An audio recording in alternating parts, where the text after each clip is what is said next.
MeMonster. Chapter 231. Plucus? Already? A voice drifted into my groggy consciousness. My eyes shot open at the word I wasn't ready to hear. It was 5:45 a.m. I was lying on the couch in the train's special compartment, sharing my senses with Spartan to keep watch over anything important happening inside the train. Yes, it seems he's gone through the first awakening. So we finally get to see a devil with our own eyes. It's earlier than I thought. Kim Hak-pyo and his loyal subordinate, Silasen, were talking. Their topic was a devil. I bit my lip. Do we have a place prepared? Yes, he is staying inside a temple we built, but he's unable to leave it for now. By the looks of it, he'll need more time to overcome the world's rejective force. Silasen answered as he typed a message in the air. Using Moonin's eyes, I peeked at it. 34 degrees 51 minutes 15.4 seconds north, 128 degrees 43 minutes 50.2 seconds east. It was likely the coordinates of the temple. I see. What do you plan to do? Why even ask? I plan on simply following the Lord's orders. Kim Hak-pyo leaned back in his chair. That was the end of the meaningful conversation, so I cut my senses with Spartan. I fell into thought, swallowing a sigh. The first devil had already manifested, and I knew its location. What I had to do was clear.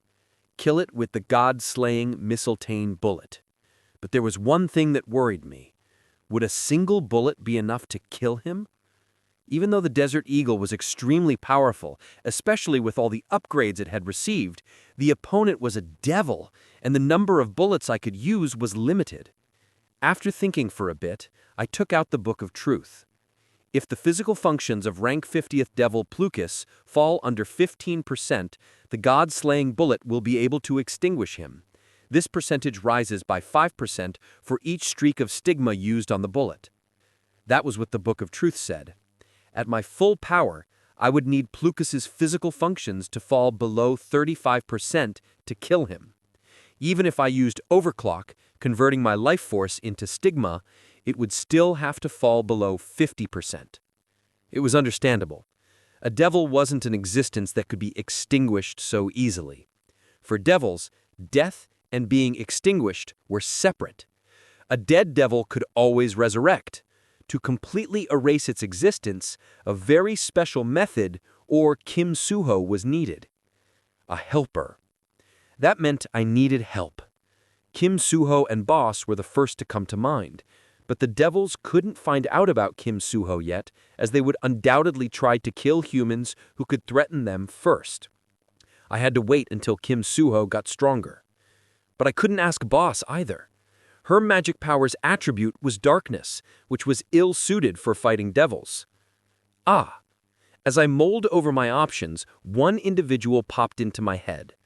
Not only was he powerful enough to suppress a devil, he was also well-suited to fight one. Even if he caught a devil's attention, he could escape safely. He was Cheju-cho. Currently, I had a clear way to communicate with him, through my truth agency. Because of the devil that had descended in Chejin-yoon's body, Cheju-cho would surely be interested in this matter.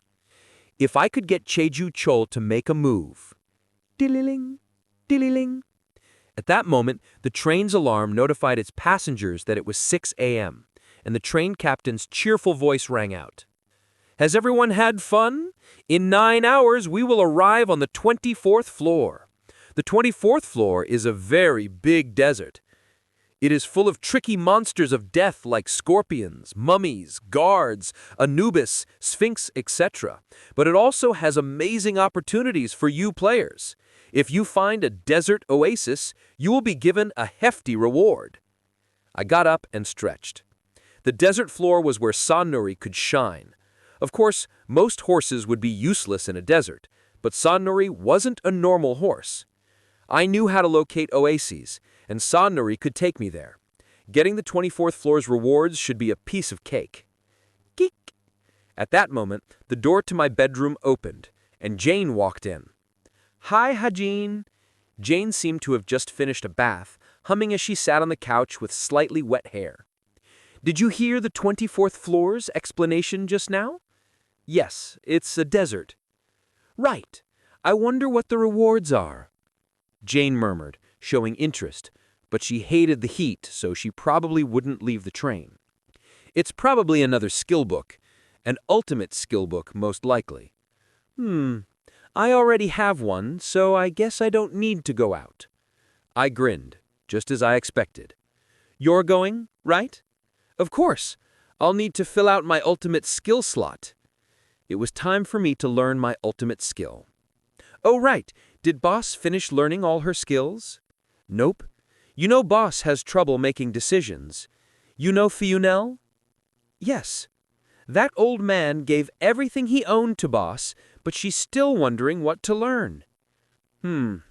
It seems I would need to help her pick out her skills. Ah, right. Jane suddenly clapped her hands and stood up. Hajin, are you going to continue your mercenary work once you leave the tower? Mercenary work? Yep. You got several licenses to kill. It would be a shame to waste them. To be precise, they were licenses to kill jinns. But as part of the license, illegal activities carried out during the process of killing jinns were accepted, as long as they were reasonable. I'm not sure. I fell into thought. I only killed jinns because I received requests. It wasn't out of a sense of duty. Doing so didn't make the story progress any smoother. The jinns I killed were mere extras that wouldn't stand in the way of the main plot. But the more I thought about it, it doesn't sound bad. It doesn't sound like a bad idea.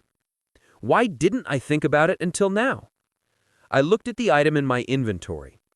Level 11, Directory. Directory and the Book of Truth. With these two books' abilities, I can do all sorts of things. First, I could kill off jinns who will play an important role in the future before anything happens. Now, I had confidence. A single magic bullet could kill even executive-rank jinns. Second, I could kill humans who would become hindrances to future plans. For example, I could assassinate corrupt members of the National Congress or corrupt executives of the Hero Association. Of course, this wouldn't be done under Fenrir's identity, but under Black Lotus. If I used a gun to kill someone, even a child would suspect it was me. I'll continue killing jinns. At this point, killing someone with my gun or bow didn't bother me. Like a machine without feelings, I carried out my murders calmly and coldly. But why are you asking all of a sudden? Oh, it's nothing much. Jane suddenly put on a serious expression. But it's about the time that the chameleon troops start getting serious. Serious? Yep. The original goal of the chameleon troop. Although a few settings had been added to make things complicated, its core mission didn't change. It's time to steal Pandemonium's throne. Jane spoke about the original goal I set for the group. Pandemonium? Yep. We as humans will rule over Pandemonium. Doesn't that sound fun? Will that be possible? Why not? Jinns will naturally submit to those that are stronger than them. Jane muttered with a dangerous smile. At that moment, I received a message on my smartwatch. From Genfa Paco. Jin Sayuk escaped. Huh? How? Someone helped her. We immediately issued a warrant for her arrest, but she seemed to have escaped to the 8th floor. Should we chase after her using floor teleportation? No, it's fine. Not only did floor teleportation use 100,000 TP each time, but my original goal was already achieved. Just prevent her from going beyond the 15th floor. Yes, understood. Jin Sayuk should now give up on climbing the tower, since going any further would be impossible without passing through the 15th floor. That was enough. Good work, Genfa Paco. 8-3F, a famous restaurant in Crevon. As soon as she escaped, with Belle and Rumi's help, Jin Sayuk ran straight to a restaurant in Crevon. Having gotten skinnier from being detained for so long, she devoured food like a vacuum cleaner. Steak, pork chops, fried rice, spaghetti. They were godly dishes compared to the tasteless porridge she was forced to eat. After emptying 13 dishes in just 20 minutes, she leaned back in her chair, rubbing her stomach in happiness. Then she slammed her fist on the table, remembering the humiliating prison life she suffered. Why does that guy hate me so much? Jin Sayuk knew Kim Hajin was behind the arrest. That was what Belle said. When she found out that Kim Hajin was also the owner of the space vessel, she almost fainted.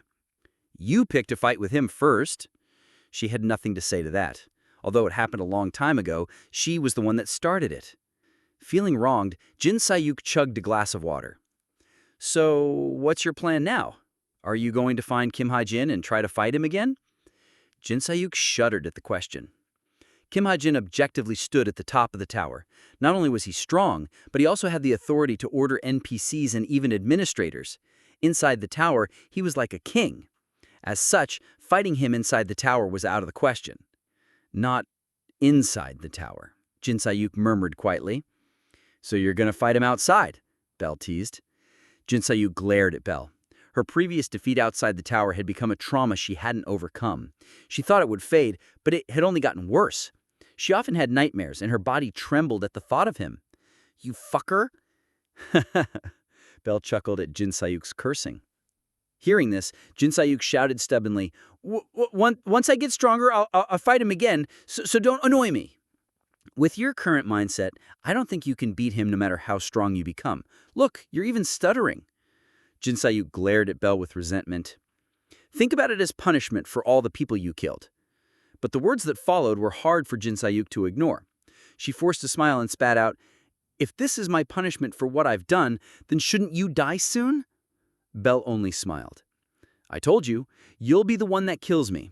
I raised you knowing that. My punishment is raising the person who will kill me. Like you raised me? Belle laughed. Then suddenly, he turned his gaze behind Jin Sayuk. His expression instantly stiffened. His serious and scared look made Jin Sayuk tilt her head. What crap are you pulling now? Kim Ha-jin, why are you here? Immediately, Jin Sayuk's body froze. Her stomach churned, cold sweat appeared on her back, and her hands trembled. Fear engraved deep in her heart rose up, making it hard to breathe. Jin Sayuk felt her vision blur and her head spin. Belsi, geez, he's just joking, Sayuk. There's no one behind you. Rumi let Jin Sayuk know Belle was joking, but it was too late. Weak. Jin Sayuk vomited everything she had just eaten. Even Belle was surprised. Weak. After clearing her stomach, Jin Sayuk gave Belle the most ferocious glare possible. Tears and snot flowed down her face, and Belle was amazed. You son of a bitch. Sorry, I didn't know it was this bad. A waiter quickly arrived with cleaning tools, but Belle unleashed his magic power and burned up Jin Sayuk's vomit. I didn't think you'd be this scared. Want me to order you more food? Screw off, bastard. I don't need it. You motherfucking piece of shit! Jin Sayuk spat out every curse she knew. Belle listened with a smile. Then, when Jin Sayuk was mostly appeased, he suddenly raised his finger. Shh, my ass! Try that again and I'll really kill you! All right, I won't do it again, I promise. Belle promised Jin Sayuk. He wanted to pinky promise, but kept the thought to himself, knowing his finger might get chopped off. Fucker, bastard, son of a bitch, you crazy motherfucker! Jin Sayuk crossed her arms and grumbled. In a way, it looked more like she was sobbing. Belle sighed as he watched her. From now on, don't get angry and don't get scared. Just stay low and continue to grow. I promised, right, that my gift was yours. I'll give my gift to you. Demonstrating his gift, Belle had said these words to entice Jin Sayuk. This was the only reason she decided to follow him. So just wait. There was only one way for him to pass on his gift to her. Until you can kill me. Clang! At that moment, the restaurant door opened and a new customer walked in. Belle looked up with a smile, but his expression quickly turned cold. You think I'd fall for that again? Belle quickly blocked Jin Sayuk's mouth. However, it seemed to have been too late as Belle frowned. The same went for Rumi, who was sitting next to him. It was then that Jin Sayuk finally understood the situation. It's real this time. Not even Belle would pull the same trick twice in a row. Belle had even begun to activate mass teleportation. His serious attitude caused Jin Sayuk's body to stiffen. Sayuk. Hearing his serious voice, Jin Sayuk nodded faintly. Belle looked into her eyes and continued. I'm kidding this time too. Rumi burst out laughing. That was the nail in the coffin. Steam began to rise from Jin Sayuk's pale face. "You two pieces of shit!" Soon, Jin Sayuk leapt forward like a savage beast. 24th floor, desert. 3 p.m. The train stopped on the 24th floor. There was still over 100 people left on the train. As the train would stay for a week, Jane Boss, Chak Jang-young, and Jin Yo-han returned to Earth. Meanwhile, I set out to explore the desert floor. Let's go. I rode Sunnoti for the first time in a while. After galloping through the sand for a bit, I took out the Book of Truth. Let's see. The question I wanted to ask was simple. Was there an oasis within 10 kilometers of my location? There is no oasis within 10 kilometers of your location. Nuri, let's keep going. Hey. After that, I just repeated the same thing. Every 10 kilometers, I stopped, asked the Book of Truth, then continued if an oasis wasn't found. After about 50 kilometers, an oasis exists within 10 kilometers of your location. Location. There we go. With my luck, finding an oasis wasn't too difficult. I only spent 1.5 streaks of stigma as well. I planned to head over to the oasis when suddenly I felt the presence of people behind me. They were very familiar presences. I turned around. There, I saw a man wearing a turban.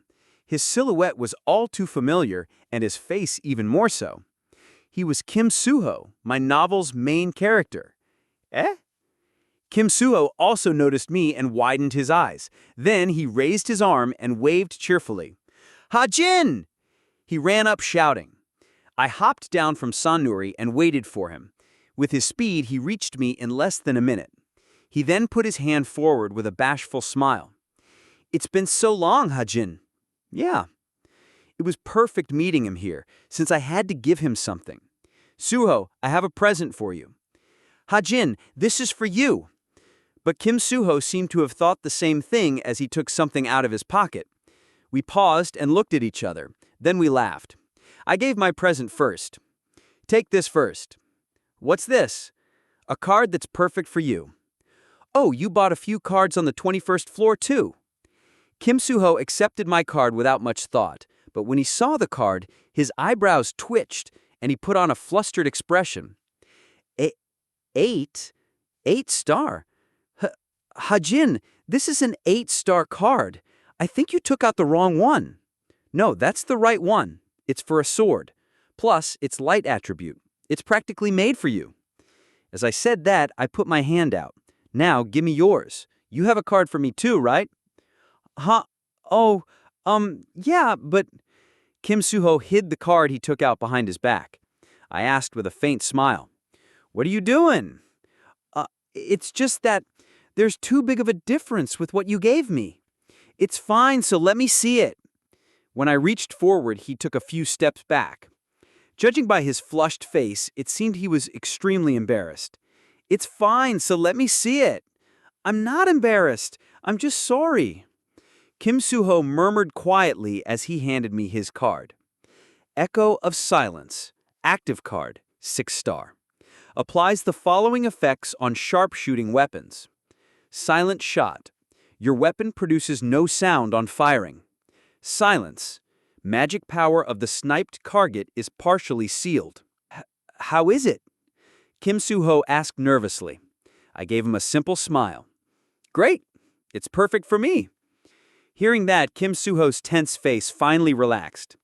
It was then. Jing! A beam of light suddenly descended from the sky. "What?" Kim Suho and I quickly raised our weapons at the unexpected teleportation skill, but we tilted our heads when we saw the person who appeared. "Senior Se-yun?" Kim Suho muttered dumbfounded. The woman who arrived wasn't an enemy. It was just Jin Se-yun. "Hi." Jin Se-yun gave Kim Suho a quick greeting, before turning to me. Then she stared at my face as though I was hiding something. After a brief moment, she held out her hand.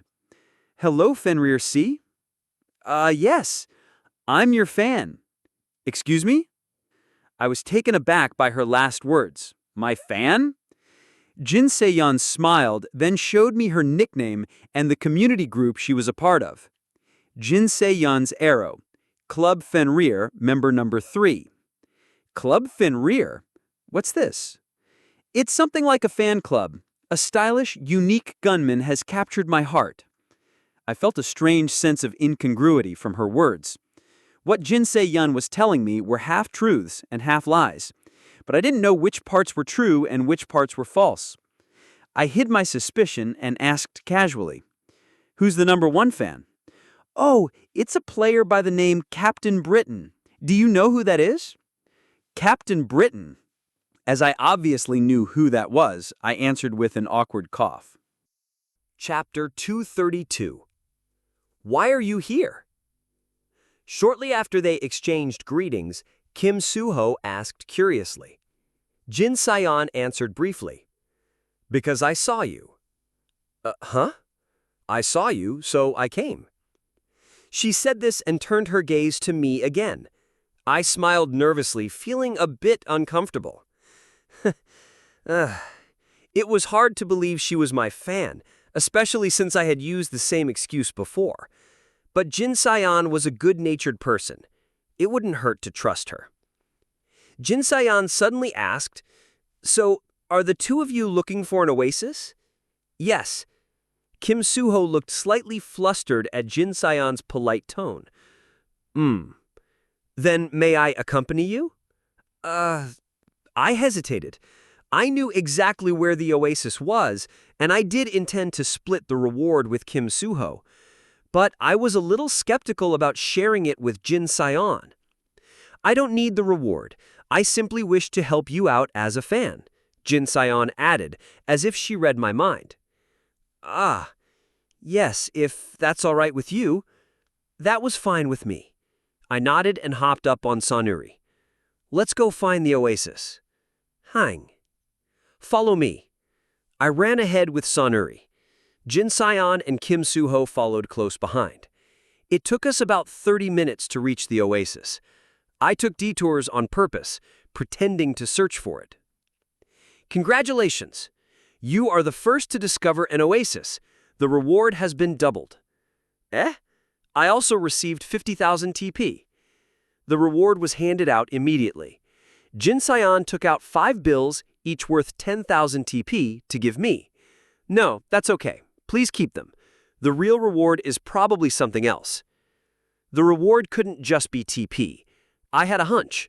I mean, just look at it. An oasis in the middle of nowhere? Definitely suspicious. I also believed in my luck. I couldn't possibly have discovered an empty can. "Where are you going, Hajin?" "Hold on." I approached the oasis and put my hand in the water. The water was clear and cool, but I didn't have time to enjoy it. I activated level 8 synthesis. Synthesis, which was already close to the max level, 10, slowly started to absorb the oasis. The surface of the oasis splattered, and its volume dwindled, while its density increased. But my spirit power ran out when the oasis was reduced to half its original size, so I added in Stigma. Stigma's magic power synthesized the oasis much more efficiently and aggressively than my spirit power. Whoa! Wow! You are amazing, Fenrir! Clap, clap! Finally, with Jin Sayon's cheer that sounded scripted, every drop of water in the oasis was compressed into the size of a soccer ball. Found it.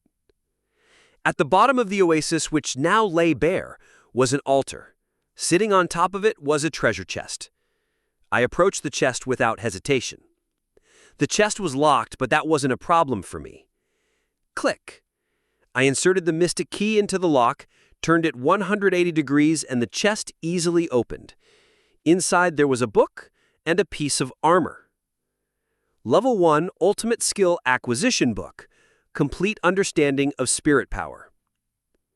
Level 11 Emotep's Leather Armor. Busan, South Korea. Haeundae.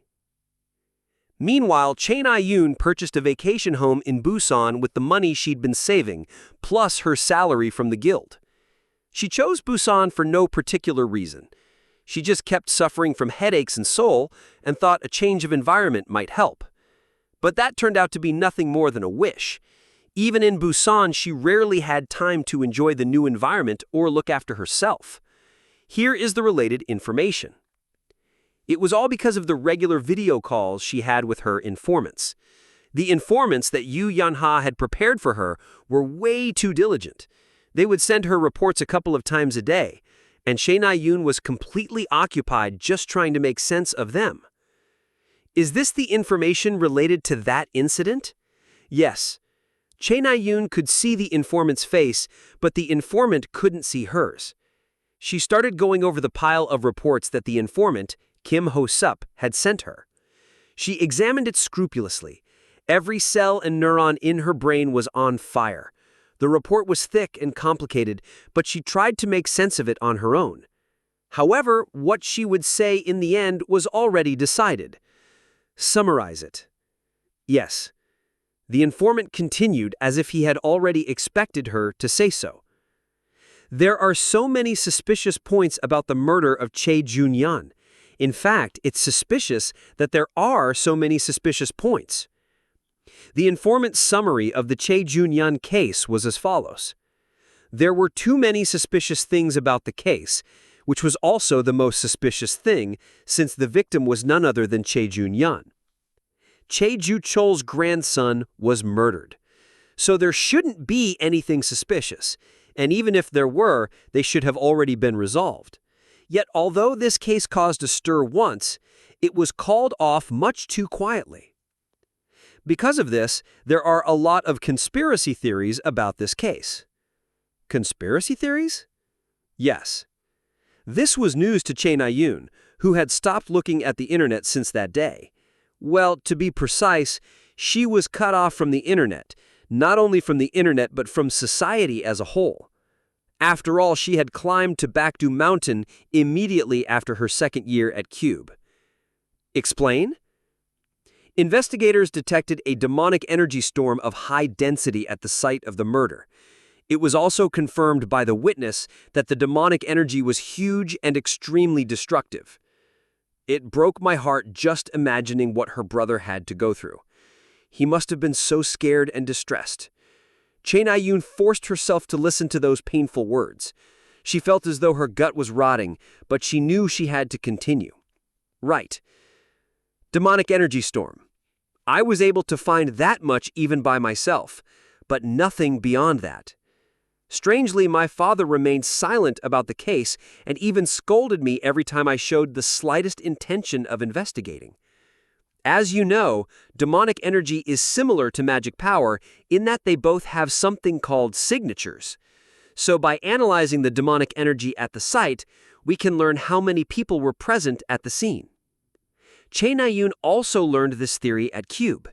It was something about magic power being able to work like fingerprints.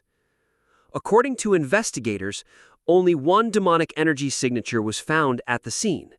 Nonetheless, the prosecutors concluded that Che Junyan was kidnapped and murdered by a Jin group.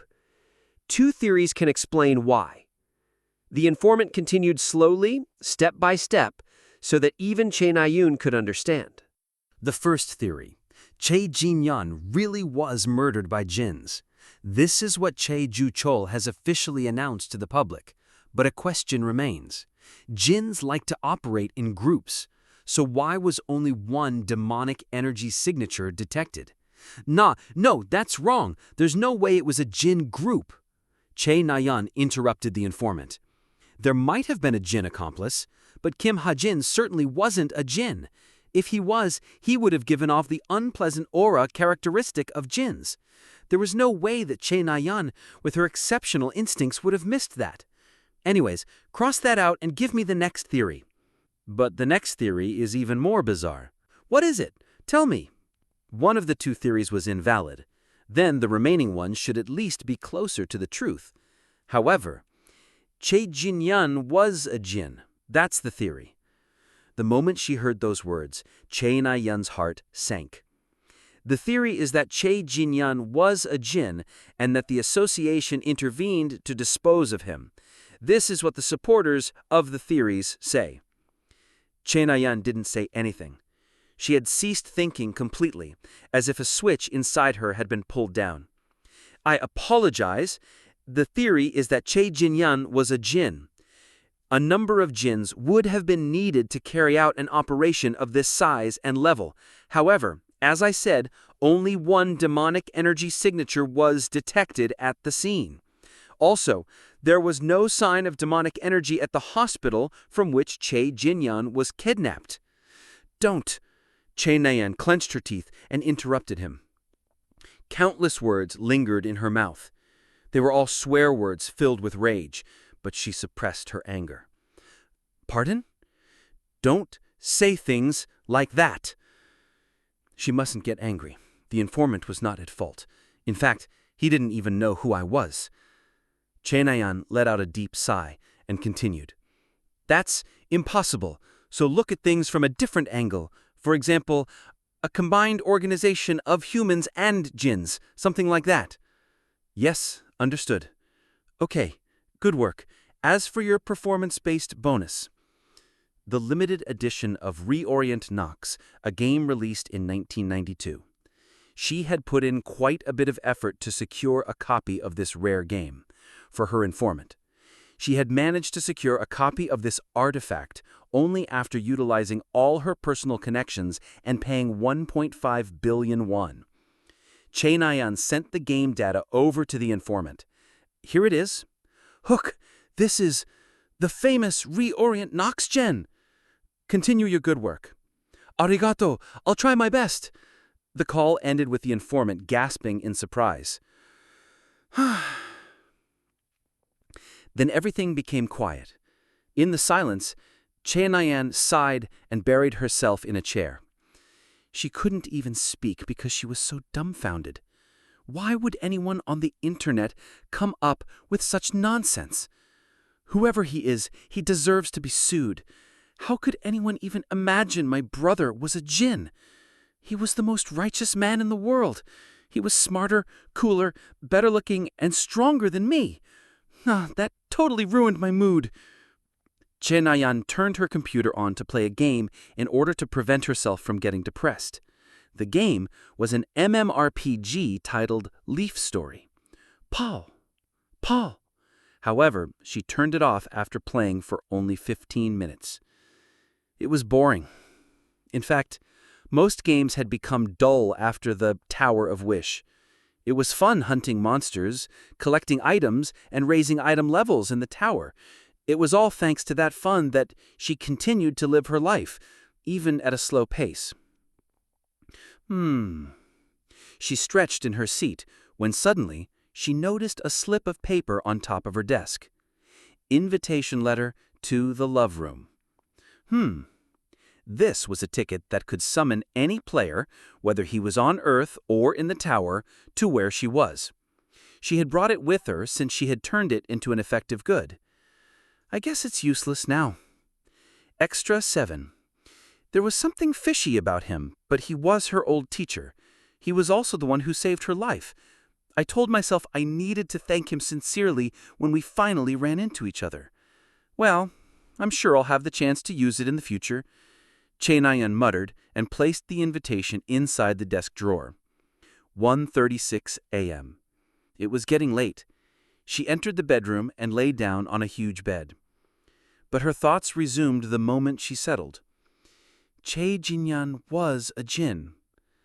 It was just as ridiculous the second time she thought about it. But if that were actually true, that maybe, by 1 in a million chance, her brother had actually become a djinn, not willingly, of course, but if he'd been coerced into becoming one, forcibly, with his life on the line, then maybe what Kim Hajin did was... No way.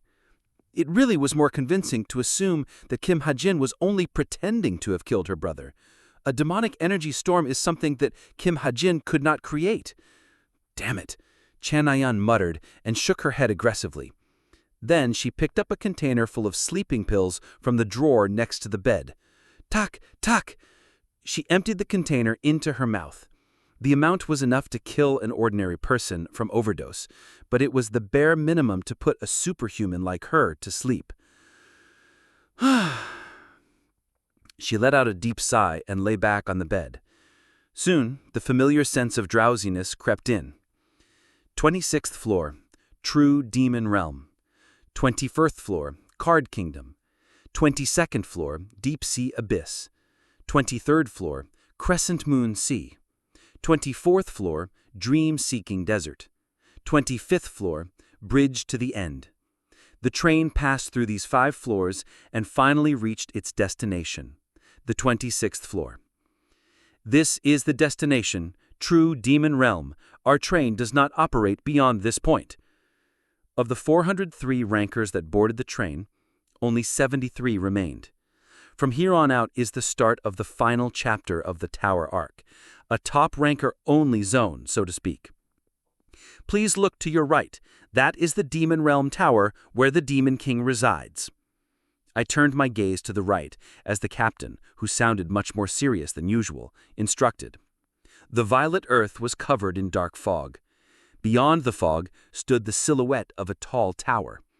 A tower inside a tower. The 26th, 27th, 28th, and 29th floors were connected stages, and the 30th floor was the final floor of the tower. At the tower's peak, Kim Soo-ho would have to reach a decision with the final administrator. An ordinary attack does not work on true demons. Only light attribute, or at least luminous or shine attribute attacks will be able to injure true demons. I checked Desert Eagle's attributes. Ice attribute, 6%. Luminous attribute, 4%. Darkness attribute, 2%. Fire attribute, 1%. Luminous attribute, 4%. This meant that the damage done by 25 bullets here was the equivalent of 1 bullet elsewhere. On a side note, the ice attribute appeared after I killed the doppelganger with the Desert Eagle. In any case, from now on Kim Soo-ho would have to take the lead. All I could do was assist him. Of course, I did have a secret weapon as well. Level 11, Athena's Moonlight Arrow. Level 11, Luminous Attribute Destructive Power. Level 11, Refraction of Moonlight. When the arrow is reflected under the moonlight, it multiplies. Level 11, Armor Penetration. Level 11, From Dark Moon to Crescent Moon. The amount of magic power condensed in the arrow is amplified. Level 11, Athena's Moonlight Arrow. With it, even I should be able to defeat true demons. But I never got the chance to add remote control to it like I did to my dark ore arrows. Sure enough, I needed a whopping 1500 SP to add the option to the arrow. It wasn't surprising considering the arrow's high level and already incredible power. But I shouldn't postpone it any longer. If I waited any longer, I might miss the right timing. I let out a sigh and turned on my smartwatch. Level 1, Remote Control. 1500 SP is needed. Would you like to save? As soon as I clicked the save button, my luck got to work. The level of Level 1 Remote Control is wavering. You achieved Level 4 Remote Control. Congratulations! This was more than acceptable. At that moment, the special compartment door opened, and Jane and Boss appeared together. Phew, that certainly took a while. How many months did we spend here? Jane mumbled and sat down next to me. Boss leered at Jane in discontent. Oh, by the way, Hajin, is it true that the 30th floor is the last floor? We only have 5 more left. Yes, but things will get challenging for us from here on out. You heard the captain, right? Yep. It's pretty disappointing, actually. Everyone who doesn't have light attribute needs to suffer? Is the tower favoring good guys or what? Despite her grumbling, there was a smile on Jane's lips. You don't look very disappointed. Well, no. You're not? Then why did you decide to climb the tower? Oh, because it looked fun. If it wasn't any fun, I would have quit halfway. Jane smirked. Boss walked up and sat next to me. Suddenly, she swung her hair. My hair is a mess. I let Boss mutter to herself and started thinking about the Tower of Wish. As Jane said, The Tower of Wish was fun. Players get to explore a world of fantasy different from the real world, and unlike in other towers, everyone could expect to earn rewards depending on the amount of effort they put in. My hair is like a lion's. I can't possibly go outside looking like this. Boss bounced her hair towards me again. The smell of her shampoo snapped me back to my senses. Do you want me to brush your hair? If you want to. Okay. I jumped to my feet and started to brush her hair. Boss's hair moved along my aether comb, and she sighed softly as she lay on the sofa. She genuinely seemed to enjoy the process. Boss is so cute. Oh, right, Hajin. Suddenly, Jane handed me some documents. What are these? I asked, still brushing. You told me last time that you planned to continue your djinn hunt, so I made a list of possible targets. They're all at least team leaders, and the prices on their heads are huge, too. I received the documents with one hand. As expected, the list was full of notorious executives of djinn groups. But how did you manage to put this together? I had it made inside the tower. There are so many people here who would do pretty much anything if you offer enough TP. It's probably because they can revive after dying a couple of times. Aha. Okay, thanks. I put the documents in my inventory. I'll get rid of everyone on the list within a month. But there are 200 djinns on that list? I'll make it 2 months then. However, as I continued to brush Boss's hair, a thought crossed my mind. To hunt djinns meant that I would capture their attention. To capture their attention meant that I would be exposing not only myself, but also my family to danger. I only had 2 family members, Evandel and Hyang. Before I began a full-scale hunt, I would first need to move them to a safer place. I couldn't rely on the association or the magic tower. It had to be a place where Evandel would be safe and comfortable. A certain someone's name suddenly popped into my head, as if an electric jolt had run through me. The person that Evandel wanted to meet the most. Rachel. If possible, I wanted to tell Rachel about Evandel too. In fact, even if Rachel didn't want to know, I would have to tell her someday. But how would she feel about a witch who looked just like herself? All done. I tended Boss's hair to perfection. Boss hesitated, as if wanting more, but soon got up. I turned the messenger on and pulled up the message window for Captain Britain. I was still worried and skeptical, but this was a promise that I had made to Evandel as her guardian. Even now, Evandel should be training hard, waiting for the day when her wish would come true, the day when she would finally get to meet Rachel. Rachel C. It was now time for me to make a decision. I sent Rachel a message. Soon a rather stiff reply returned. Captain Britain. Yes? I took a deep breath and then thought about what I should say. Ultimately, I decided to be straightforward. In for a penny, in for a pound. Next week, let's meet on Earth. Captain Britain. Eh? Oh, I'm sorry, I can't. Right now the situation in Kravan is worse. It's worse than the Imjin War. She even knows about the Imjin War. Well, Korean history was a required subject in many countries these days. After Korea became a world power, Korean history became more of a common-sense topic.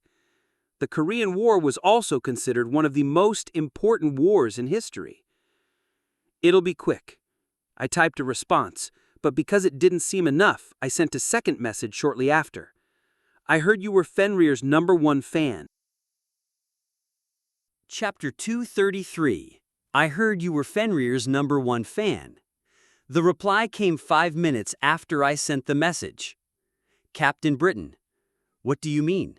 TTTKKK, question mark, question mark, question mark.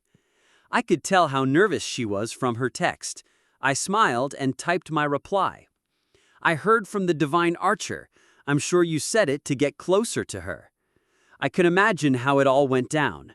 Rachel likely couldn't say anything to Jin Se-yeon when they first met, only staring at her blankly out of admiration. Then, before they split, she finally worked up the courage to ask Jin Se-yeon for her nickname so she could add her as a friend. Despite not being able to say anything in person, Rachel undoubtedly sent long messages in text afterwards. Captain Britain. You met hero Jin Se-yeon-nim? Yes, she told me in person. While I waited, I called Spartan. There was a mission I needed him to do while I was back on Earth. Spartan? Brrr. You can see the handsome guy I'm thinking of, right? I pictured Kim Soo-ho in my mind. Silky brown hair, eyes as clear and deep as the ocean, and sharp, well-defined facial features. His appearance was simply overpowered. His name is Kim Soo-ho. Keep an eye on him. Brrr. Spartan seemed reluctant, but nodded anyway. He seemed to have matured a bit, being more obedient than before. Good boy. Oh, right. I went into the auction house just in case. Auction house? Thanks to all the used items I sold, my auction house grade reached the highest tier. Captain Britain was my #1 customer. However, I rarely bought items from the auction house. After all, I could simply craft them myself. That said, search. Transparent cape. A total of 2 items have been found. Enchantment. Was something I couldn't do. Adding a magical effect of my choice was difficult, and even if I succeeded, it would take too much time. As such, I had to buy enchanted items. Level 6 transparent cape. Current bid is 11,000 TP. Buy immediately, 35,000 TP. Time until auction ends, 3/13/23. I clicked on buy immediately. Although it cost 35,000 TP, I had more than enough money both inside and outside the tower. You purchased Level 6 Transparent Cape. After buying the transparent cape, I cut it up to fit Spartan's body. With my dexterity, it only took 10 minutes with a pair of scissors. I then made Spartan wear the cute cape I cut up. If you're in danger, escape immediately, okay? Brrr. Good boy. Next, I glanced at my messenger. Seeing that Rachel had not replied yet, I looked up another item in the auction house. Search. Special Skill Acquisition Book, Enchant. A total of 0 items have been found. Geez, when is this going to appear? I couldn't tell whether it was really rare or if people were buying it the moment it came up. It was probably a bit of both, but Special Skill Acquisition Book Enchant still couldn't be found in the auction house. It was the one thing I needed to perfectly complement my overgeared concept. Should I try rolling more dice? I had a sudden thought. Random dice, the bonus skill I obtained from the black ticket, was now at level 6. Nowadays, I hadn't been expecting much from the dice I rolled daily. Now that I was at the latter half of the tower, there really weren't items I lacked. Well, it doesn't hurt to try. Come on, enchant. I had nothing to lose by trying. I took out 4 dice from my inventory and rolled them while only thinking about enchant. Because of random dice high level, all 4 dice became skill books. Of course, the chance that enchant was among them was incredibly low. Huh? I tilted my head as I looked at one of the 4 skill books. Level 3, Special Skill Acquisition Book, 4-colored enchant. It worked. It was even 4-colored enchant, which sounded better than normal enchant. I really just had to roll my dice? Why am I so dumb? Level 3, 4-colored enchant. 1. Reinforced Magic Infusion. You can enchant magical effects more effectively. Level 2, 4-colored attributes. Of the attributes possessed by the skill's user, up to 4 attributes can be freely infused into an item. It was undoubtedly worth learning. I used the skill book immediately. At that moment, the train began to slow down. We are now arriving on the 26th floor. Get ready, everyone. The captain's voice rang out as I also received a message. Captain Britain, Let's meet next week. For some reason, she seemed drained of energy. 26th F. True Demon Realm. Kim Suho got off the train.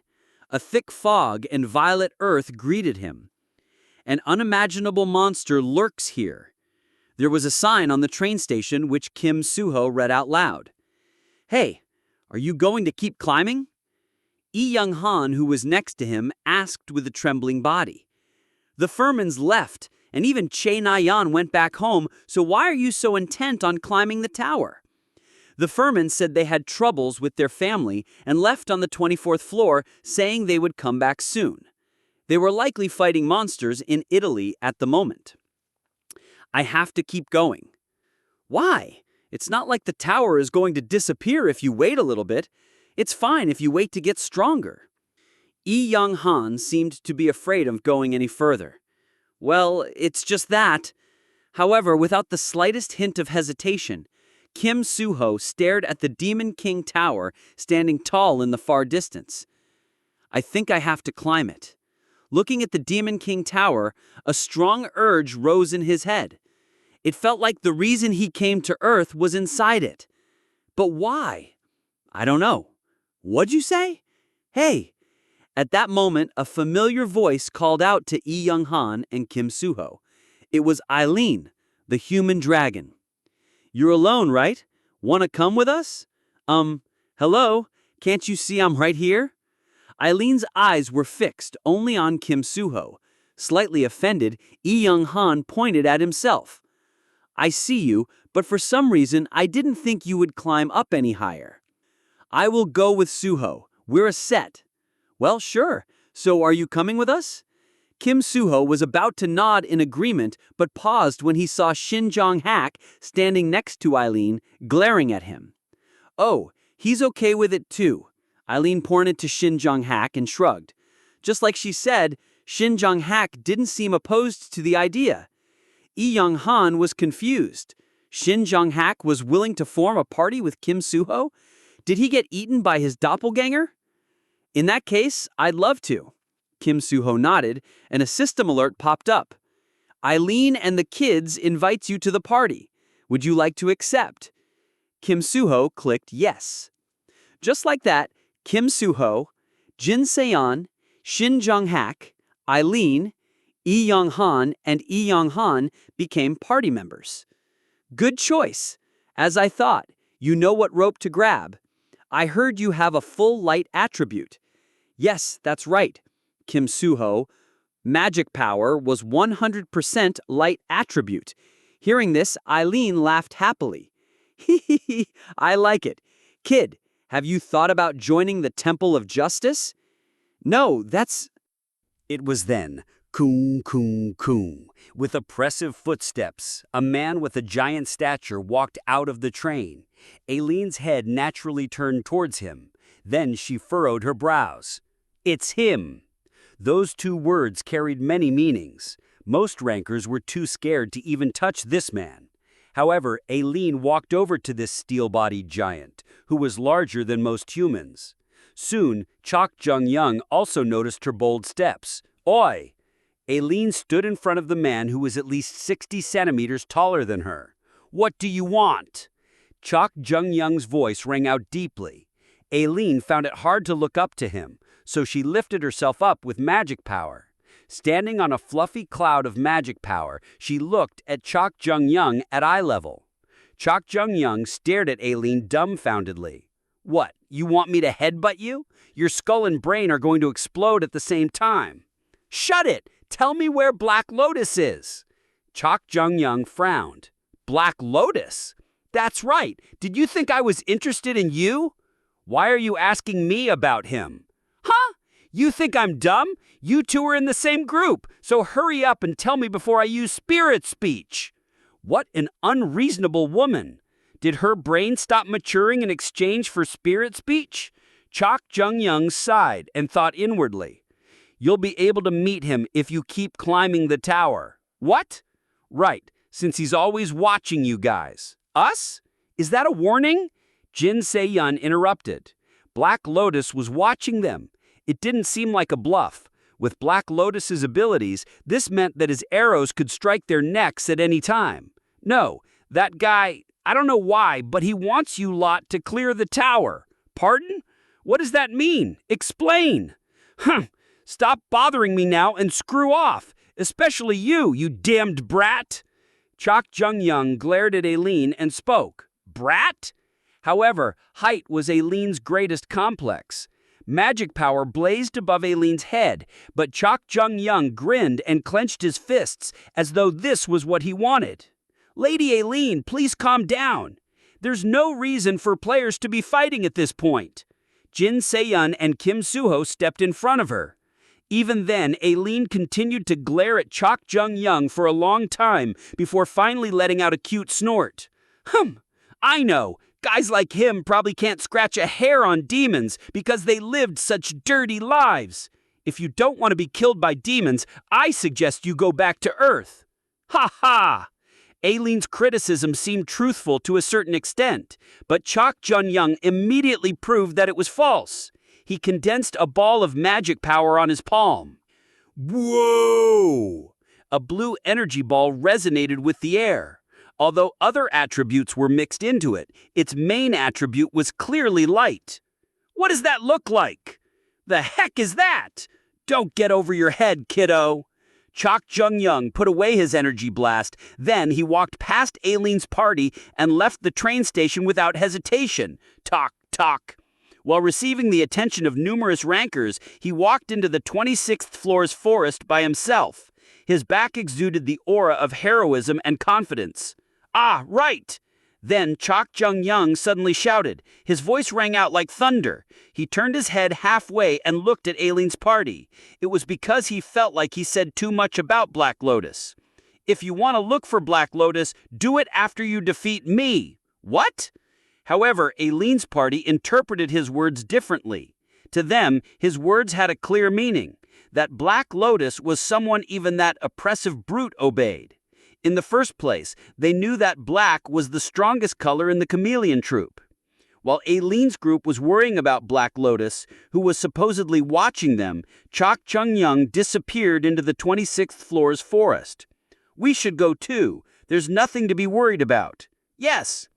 Aileen's party also stepped onto the 26th floor. They chose a different direction than Chok Jung-young. Earth, England, Evandale's underground training center. I visited the underground training center as soon as I returned to Earth. Hajin, who was in the middle of training Evandale, paused her lesson for a moment and walked up to me. How is it? I asked. She's already at the level of a 6 to 7 star summon magician. Oh, really?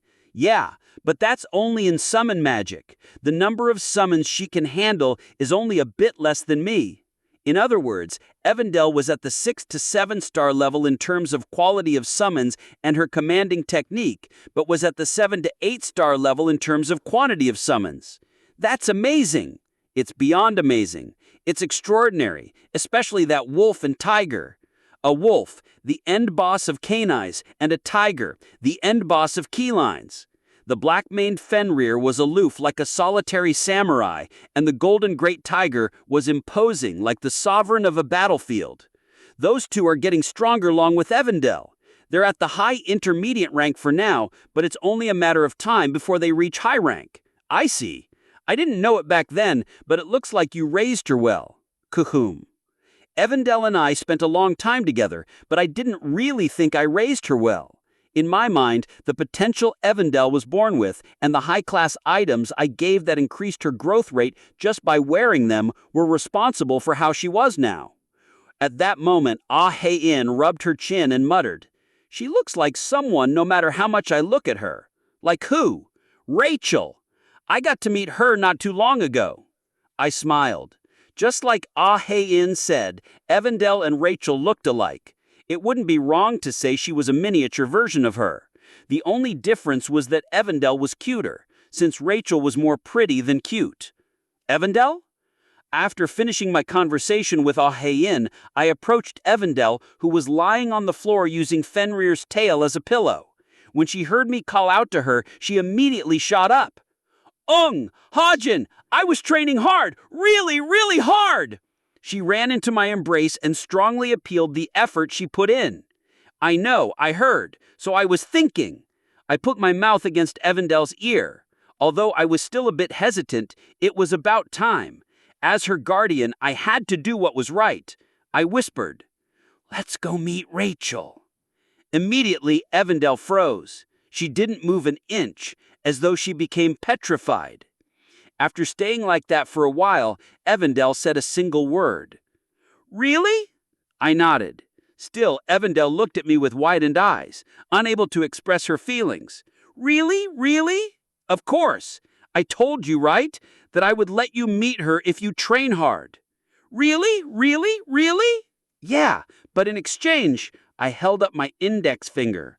"Promise me one thing." "England, Merseyside." I came to England with Evandel and Hajin. For a day, we toured the place, and I told Evandel about England's night culture. Excited, Evandel ran around until it was 11 at night. "Evandel, are you going to sleep now?" After an entire day of fun, we returned to our hotel. Evandel had fallen asleep with Hajin in her arms. It seemed like it was time for me to do my job. I took out the list of Jin executives that Jane gave me. There was one that lived here in Merseyside. England, Merseyside. Crook Levin. Crook Levin. He was the executive of Slaughtering Annihilation, a Jin group that specialized in human trafficking and cannibalism. According to the documents Jane gave me, Crook Levin operated his business in Merseyside. I asked the Book of Truth about his current location.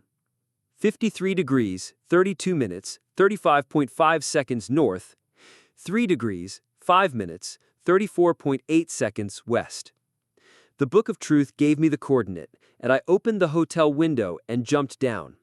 Although I was on the 15th floor, the height had little meaning to me. Tack. After lightly landing on the ground, I took out the dwarven supercar which I had converted into a card. I snapped my fingers, and the dwarven supercar materialized. It was too noticeable, but I had added a magical effect on it with enchant. "Convert," I muttered. The snowmobile became dismantled, then began to restructure itself as a motorcycle. Just like how the Desert Eagle could change its form, I had added a similar functionality to the dwarven supercar with SP. After hopping on, I activated the enchant effect. Dark Travel. This enchantment was done with Essence of Darkness, extracted from the Dark Ore and Mana Stone. As soon as I activated the effect, my body and the golden motorcycle melted into the darkness. Our forms became translucent like a fog, as though we had become part of darkness itself. I stepped on the accelerator. Shoo! The motorcycle drove through the darkness of the night. 5 minutes was enough to reach Crook Levin's location. The outskirts of Merseyside, the basement of a suspicious building. Crook Levin of Slaughtering Annihilation was carrying out human trafficking in this place. "This guy looks delicious. Save him for later." I transformed the Desert Eagle into the sniper rifle. A single bullet was enough. My bullets weren't hindered by obstacles. It didn't matter that they were underground. I only needed to pull the trigger. I wasn't in any danger of being found out. My gun no longer produced any sound when firing. I pulled the trigger. The sniper bullet shot forward in silence. "Nah, no, that guy is fucking useless. Just kill." His sentence was cut off midway, never to be continued. I didn't stop there. I shot all the Jins that were with Crook Levin. Bullets rained down from the sky, phasing through the ground. The attack that defied the laws of physics easily killed all the Jins underground before they even had a chance to react. The building's basement was soon devoid of any Jin, because Jin didn't leave behind corpses. The next day, I went out to the city with Evandel. We were meeting Rachel at 6, and I wanted to play with Evandel before then, and lessen her nervousness. I planned our course: the amusement park we couldn't go to yesterday, a 3-star Michelin restaurant, Big Ben, Buckingham Palace. We had fun touring England and finally stopped at our final destination, the British Museum. Oh! I didn't know Evandel liked museums that much. She ran around excitedly. I smiled and followed close behind her. It was now 5:45. Only 15 minutes remained until the promised time. Since we agreed to meet at this museum, Evandel and Rachel would meet before long. My heart pounded the more I thought about it. Feeling nervous, I grabbed Evandel's hand. Evandel also squeezed my hand with a shy smile. It was then. Hajin. Someone called my name. Time seemed to stop at that moment. It wasn't just me who froze. Evandel had done the same.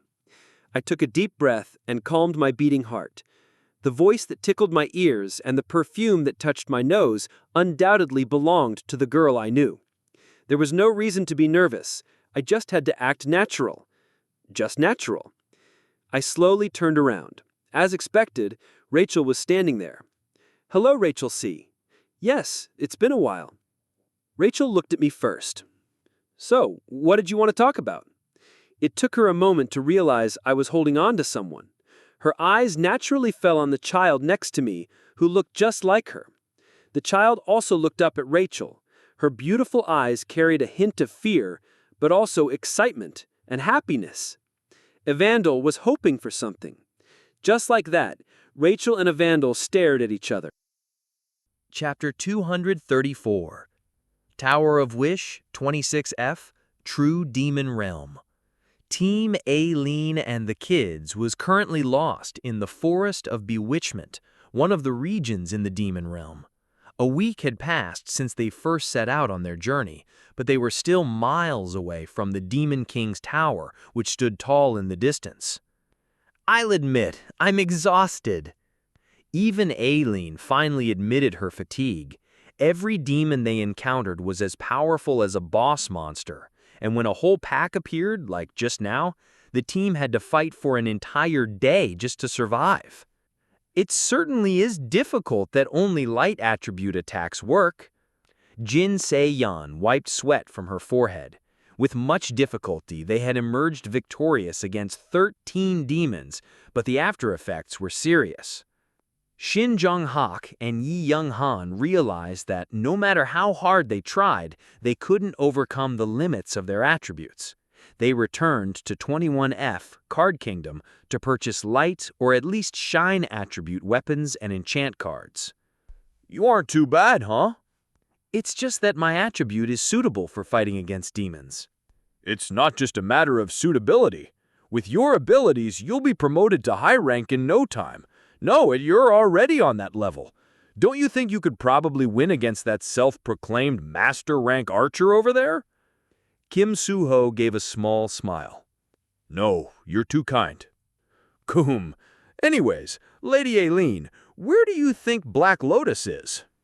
Jin Se-yeon finally asked the question she'd been holding back. Chuck Jung-gyong had said that Black Lotus was watching them. However, so far he had neither helped nor attacked. "I don't know. He's probably watching us from somewhere." Aileen looked up at the sky absent-mindedly. Suddenly she spotted an eagle flying across the gray sky of the demon realm. "Wow, an eagle. So eagles live in a place like this." Aileen continued to watch in amazement when a sudden realization struck her. "Huh?" At her reaction, the others also looked up. "What's the matter?" "Guys, isn't he kind of weird?" Look, over there." Jin Se-yeon and Kim Soo-ho turned their sharp gazes on the eagle. It didn't take them long to realize what Aileen meant. The eagle was wearing a strange-looking cloak. It was clearly man-made. Kim Soo-ho spoke first. "A pet bird? Doesn't it look like he wants us to follow him?" "You think so too?" "Geek!" The eagle let out a loud cry as if agreeing. "But look at that cloak he's wearing. It looks better than mine." Wait a minute. Suddenly, a thought crossed Aileen's mind. Frozen, she whispered in a daze. "Does Black Lotus own a pet bird?" "I haven't heard any rumors like that, but he sure does look like he belongs to someone. And I think he's wearing armor beneath the cloak, a well-made black armor." Aileen solemnly looked up at the eagle above as she chewed on her nails. "Black? So that means—" "Yes, I think you're correct, Lady Aileen." Jin Se-yeon continued with a stern face. "Black Lotus is calling us." Everyone fell silent. They looked at each other, nodded, and began chasing after the eagle. "Am I dreaming?" That was Rachel's first remark. From the English that came out of nowhere, I could tell just how surprised she was. From her vacant look, I could also deduce one more thing. Rachel, too, hadn't forgotten about Evandel. This wasn't Rachel and Evandel's first encounter. Their first meeting happened a long time ago, during the final week of our freshman year at Cube. Evandel, who was an almond at that time, suddenly hatched during the exam. Right after she hatched, she clung to Rachel, not me. The first thing Evandel said to Rachel back then was, "Mommy." "You are not dreaming," I said, and signaled Evandel. Ooh. This was the encounter she'd been waiting for. Evandel stepped forward seriously. She probably summoned the most courage in her entire 4 or 5 years of life. Hello." Evandel placed her hands on her stomach and bowed. Rachel looked at Evandel, blinked a few times, then turned her gaze to me. "Hajin Shishi." "Yes?" I tried to stay calm, but at the same time, regret flooded in. What could Rachel be thinking, faced with a child who looked so much like her as a child? Under the pretext of caring for Evandel, had I acted too selfishly, without considering Rachel's feelings? But what Rachel said next was so shocking that I forgot all these concerns. "Did you come back from the future?" "Pardon?" "Future." I was at a loss for words, but also felt slightly guilty. I did know the future, but that was all in the past now. From here on, the future I didn't know would unfold. Future? Am I wrong? Then where did this child come from? All flushed, Rachel pointed at Evandel. Evandel was still introducing herself to Rachel as all this went on. "My name is Evandel." She recited the line she had practiced dozens of times. I had Evandel promise one thing before we came here, to approach Rachel slowly so she wouldn't feel pressured. Yeah, hello. "Evandel, I'm Evandel." Yeah. "My friend is Yoon Hayan. My kitty is Hayong." Evandel was repeating the same lines over and over in panic. Rachel looked between Evandel and me, unsure how to proceed. "Evandel, I'm Evandel." I was definitely responsible for tidying things up. The thing is... "Princess?" Suddenly Rachel's bodyguard appeared. The tall Caucasian man bent forward and whispered in Rachel's ear. "Yes?" "Last night." He muttered in English. Thanks to the bodyguard, the two seemed to calm down a bit, but now Evandel began to glare angrily at the bodyguard next to Rachel. It was a cute show of jealousy. 20 minutes later, I was inside Buckingham Palace, the residence of the royal family.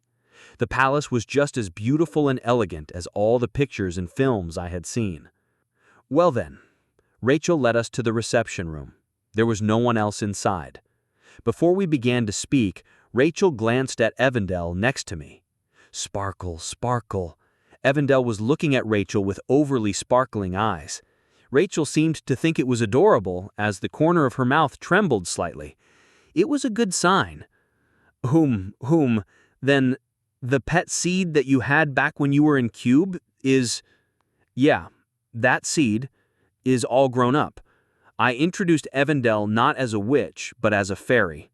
A witch was called a witch when she was raised to be one, but who could possibly call the current Evandel a witch? She's absolutely not from the future. For a moment, Rachel was silent. Her face was as red as a tomato. Who knows what she was thinking? Because of her fair complexion, the redness of her face, which even covered her ears, stood out even more. Right, but honestly speaking, I find it hard to believe. How can a fairy hatch from a seed? I scratched the back of my neck at Rachel's remark. I understood her, but just as Sherlock Holmes once said, when you have eliminated the impossible, whatever remains, however improbable, must be the truth. There's no other explanation. No, rather than the explanation that a fairy was born from a seed, it's more probable that you from the future... It seemed Rachel was totally hooked on the future theory, though she couldn't finish her sentence because the idea seemed so absurd. I tried to steer her away from the sci-fi. Come on, what you're saying makes even less sense. If a vandal is from the future, then there's no doubt you're her mother. But what about the father? Who's the father? Ah, Hajin, can I call you Daddy now? Huh? We both froze at a vandal's innocent remark. Vacant stillness. Heavy silence. Suddenly, Rachel narrowed her eyes and sent me a doubtful gaze. I shook my head in denial, but her cheeks were already flushed. No, this is... Anyways, I'm telling you the truth. That was all I had to say. Still, Rachel stared at me for a long time before letting out a dry cough and turning her gaze to Evandel. You said your name was Evandel? This was the one question Evandel had been waiting for. Yes! Rachel gave Evandel a gentle smile. Nice to meet you. Nice to meet you too. I wanted to meet you for a long time. She was certainly keeping the promise she made to me about keeping her distance and approaching Rachel slowly. She was all grown up. I was suddenly filled with emotion. I see. Hold on a minute. Rachel turned her smartwatch on suddenly. She started typing on the hologram keyboard, and soon my watch vibrated. I have a lot of questions, but I'll let it slide for now. The text was from Rachel. My guess was that she wanted to communicate through the messenger just in case she hurt Evandel's feelings accidentally. Is it true you brought her here because she wanted to see me? I replied calmly. Yes, but that's not everything. Evandel was born with talent that could save not only England, but the entire continent of Europe in the future. Rachel's eyebrows twitched slightly. My child is? Your child? Sorry, mistake. Evandel is? Hajin, can I call you Daddy now? Huh? We both froze at Evandel's innocent remark. Vacant stillness. Heavy silence. Suddenly, Rachel narrowed her eyes and sent me a doubtful gaze. I shook my head in denial, but her cheeks were already flushed. No, this is... Anyways, I'm telling you the truth. That was all I had to say. Still, Rachel stared at me for a long time before letting out a dry cough and turning her gaze to Evandel. You said your name was Evandel? This was the one question Evandel had been waiting for. Yes! Rachel gave Evandel a gentle smile. Nice to meet you. Nice to meet you too. I wanted to meet you for a long time. She was certainly keeping the promise she made to me about keeping her distance and approaching Rachel slowly. She was all grown up. I was suddenly filled with emotion. I see. Hold on a minute. Rachel turned her smartwatch on suddenly. She started typing on the hologram keyboard, and soon my watch vibrated. I have a lot of questions, but I'll let it slide for now. The text was from Rachel. My guess was that she wanted to communicate through the messenger just in case she hurt Evandel's feelings accidentally. Is it true you brought her here because she wanted to see me? I replied calmly. Yes, but that's not everything. Evandel was born with talent that could save not only England, but the entire continent of Europe in the future. Rachel's eyebrows twitched slightly. My child is? Your child? Sorry, mistake. Evandel is? Hajin, what are you doing? Oh, sorry. Something just came up. I patted Evandel on the head and typed the reply. Yes. Even magician Hajin admitted that Evandel would surpass her in 2 or 3 years. She's a summoner fairy with a never-before-seen talent.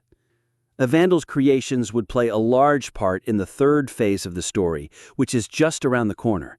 They would save hundreds, thousands, tens of thousands, or maybe even hundreds of thousands of lives. Hajin, oh, right. Things are better for your guild now, right? I started a conversation so Evandel wouldn't get suspicious. Yes, everything is going well. The English Royal Court Guild was definitely on the rise these days. It was all thanks to the Tower of Wish. The Royal Court Guild sold TP, the currency used in the tower, for 1, the key currency used on Earth. Of course, half of the guild's profit went straight into the state coffers of England, which was facing an economic crisis. But the other half, she invested back into the Tower of Wish, purchasing entrance tickets and increasing the number of guild members. We were short on yuan and in debt just 3 years ago, but now things have settled down a bit. I felt a bit strange. Originally, it should have been dollars and not yuan that caused a problem. Oh, right. It seems something suddenly crossed my mind, and Rachel texted me again. The Jin massacre last night, was that you, Hajin? I nodded and texted back. Yes. From now on, I plan to mop up Jins instead of monsters. But isn't that too dangerous? Especially slaughtering annihilation? They are basically a beehive, and that's why we couldn't do anything. I can deal with whatever comes my way. I'm not too worried, except for this girl, I said as I put my hand on Evandal's head. Rachel looked at Evandal. Evandal also looked at Rachel. When their gazes met, both smiled at each other. So I wanted to ask if you could allow her to stay here for 2 or 3 months, I asked as I patted Evandal's head. As I said before, the royal palace was basically an impenetrable fortress to the Jins. Not only was it filled with a myriad of magic, but it also possessed something called an authority. It's fine with me, but I'm not sure how this child, Evandal, feels about it. I'm okay with it. Evandal gave an energetic answer. But upon realizing something, her expression turned troubled. Oh, but then I won't get to see Hajin. You said Hajin was your friend? Rachel asked Evandal kindly. Evandal nodded energetically. Yes, but I don't have to see her. So she chose Rachel over her friend. Poor Hajin. Don't worry, we can invite your friend here. Ah, really? Of course. I watched the mother and daughter, chat happily, and turned my smartwatch on. I skimmed over a few articles on Fenrir, and by the time I accessed Violet Banquet, Rachel and Evandal had already left the reception room. Did they go out for a walk? I sat alone in the reception room and looked at the Truth Agency. Of the numerous requests, the one that stood out the most was, of course, from Che Juchol. Notification: Daihun Che Juchol is awaiting your reply. Che Juchol had left me with a mission to deliver any information regarding the existence and location of the humanoid monster to him. His plan was probably to capture the monster, dissect it, and use it for his research. Let's see. But right now, my intention was to offer him a different kind of information.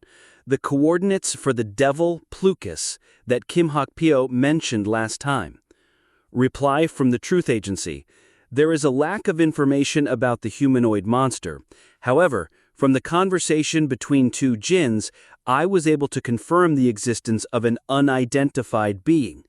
I am not certain that it has any connection to the humanoid monster, but the Jins described it as a being neither a monster nor a human. The location of this being is as follows. I attached the location of Plukus that Kim Hak-pyo and other Jins shared through their messages, along with a sentence to provoke Che Juchol. P.S. The Jins referred to the being as a devil. The devil is currently locked inside his temple and unable to escape from it. A free-spirited, yet antique Hanok halfway up Kungang Mountain. This picturesque house was in perfect harmony with nature, which was also the origin of the title Immortal. An immortal refers to someone who had reached an otherworldly state of harmony with nature, like a sage, saint, or hermit. Che Juchol, the only immortal in East Asia, and the house that Che Juchol loved. Even now, he was completely engrossed in the scenery and the elegance of Kungang Mountain. Rampaging Fenrir, the massacre of slaughtering annihilation. Che Juchol breezed through the Violet Times with an indifferent gaze. The Tower of Wish, humanoid monster, and Fenrir. All these sensational news appeared nothing but ash gray to him. Chairman, a reply came back from the Truth Agency. Interrupting his weariness was his secretary, who suddenly appeared. Che Juchol quietly put the newspaper down. the Truth Agency. Nobody knew who they were 5 years ago, but now their name was synonymous with truth. It was difficult to get a reply from them, but when it came, it was always nothing short of the absolute truth. It was only natural that the Truth Agency established authority over the heads of conglomerates at this point in time. No courtesy, no reply. Most of them even complied with this rule, which could come off as arrogant to people like them. For example, the head of Youngsun, the rank 7 conglomerate in the world, wrote his letter of request personally, word after word with his poor typing skills and his hand full of wrinkles in the hopes of receiving the reply quicker. But what was interesting was that requests written in the said manner did actually get quicker replies. When the news spread, many oldies went as far as to send handwritten letters.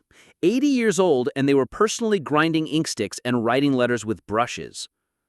And the information. It's very detailed but slightly different from what we expected. Different how? At Che-Ju-Chel's question, the secretary summarized the Truth Agency's answer. The Truth Agency did not find a humanoid monster, but an existence called a devil. A devil? The word slightly aroused Che-Ju-Chel's curiosity. Was he simply curious, or was he under the influence of an instinctual desire for vengeance on those behind the death of his grandson? Che-Ju-Chel couldn't tell. The emotionless man no longer remembered if he ever loved his family. Although Che-Ju-Chel referred to his condition as the dementia of the senses in a self-deprecating way, he was by no means regretful nor sad. This was hundreds of times more graceful than losing all power and falling so low as to become a legend of the past, like all the other 9 stars. A devil. Che-Ju-Chel muttered and looked at his secretary. He knew exactly what he would ask for and handed him the printout copy of the Truth Agency's reply, which he had prepared beforehand. Che-Ju-Chel studied the coordinates written across the paper. Whoosh. Suddenly, an icy breeze came in through the open window. The breeze ruffled the Che-Ju-Chel's hair and beard ever so slightly. Che-Ju-Chel raised his head and looked at the scenery outside the window. His deep gaze embodied the vast view of the mountain. At that moment, an unforeseen passion emerged within him. His appearance, as he looked far ahead, was absent of any signs of excitement, but the mountain seemed to be whispering to him that the devil was calling for the immortal. For Che-Ju-Chel, this was the first stimulation he had felt in a long time. A container berthed near a port somewhere in England. The containers exported from Korea gathered here where the Jins carried out illegal activities. We finished the cleanup. The Jin group, bandits of despair, murdered every single security guard in the dockside area to finish preparing for their plunder. Out of these, A-108, B-103, C-73, D-63. Team leader Jeffrey pointed at 4 containers. They were all addressed to the Royal Family Guild from Essential Armory. We'll only take these 4. At Jeffrey's command, the Jins began to move in perfect order. First, they smashed open the firmly sealed doors of the container boxes and checked the luxurious weapons inside. I heard Fenrir was hunting Jins recently, but nothing has happened so far. Well, we are different from those savages from the slaughtering annihilation. Next to Jeffrey, Vice Team Leader Autumn chattered. Jeffrey watched the scene without answering. Everyone's talking about Fenrir, even on the Jin community. It's so stupid, leader. A-108 is finished. Fenrir's indiscriminate attack on Jins had been continuing for a week. The Jin community was full of curses and messages of hatred directed towards Fenrir. The phenomenon was the result of a combination of rage and fear. He probably can't even last a punch from leader, nothing to be scared of. B-103 is finished. Autumn, glued to Jeffrey, kept running his mouth as if to cast off his fear. In fact, if it wasn't for Jeffrey, he wouldn't have participated in this mission in the first place. He also would have whined about being assigned this kind of mission at a time like this. Oh, by the way, leader, is it true that you beat the crap out of a high intermediate rank hero? You're amazing. Humans are just such weaklings. Autumn's chatter continued, and the container doors kept exploding one after another. But it's true that those slaughtering annihilation guys deserved a good beating. I'm ashamed to call myself a Jin because of them. How can they fall so low as to even think of eating human flesh? Suddenly, a small change occurred at the dockside. Only darkness resided. Chapter 235. Early Morning. I stood in a harbor filled with the salty scent of the sea. Just 5 minutes ago, fierce screams and a violent clash of magic power had erupted here, but now everything was quiet. I took a deep breath, trying to calm the hot spirit power surging through my body. The gentle ocean waves brushed against the harbor, and a cool wind caressed my skin. Soon, The pounding in my chest subsided. I opened my eyes. No one remained in the empty harbor. I had killed dozens of djinns alone. It deserves to be called an ultimate skill, that's for sure. I muttered in surprise and checked the ultimate skills description again. 1. Limit break. Upon activation, all skills become level 11 for 5 minutes. 2. Ultimate peak. Upon activation, the efficiency and realm of your spirit power reach their peak for 5 minutes. 3. Passive purification. Purifies your spirit power as time passes. Cooldown time, 3 days. Just like my unique skill, my ultimate skill was an advanced self-buffing skill known as an avatar type. The side effects of using this ultimate skill were far less than my unique skill, which was a godsend. When I activated it, I became flawless in both offense and defense. I had an unlimited amount of spirit power to spend, leaving no holes in my defense, as level 11 extraction and permanent materialization absorbed all attacks. I was equally overpowered in offense. With the strengthened algorithm, the destructive power of my bullets was amplified exponentially, and the spirit power coursing through my veins reinforced Aether's functionalities as well. Because I kept spirit power as spirit power, rather than fusing it into magic power like most players, this ultimate skill was especially beneficial to me, who relied on skills and Aether. Complete understanding of spirit power wasn't even one of the ultimate skills I had come up with. My luck probably had something to do with it again. Wing!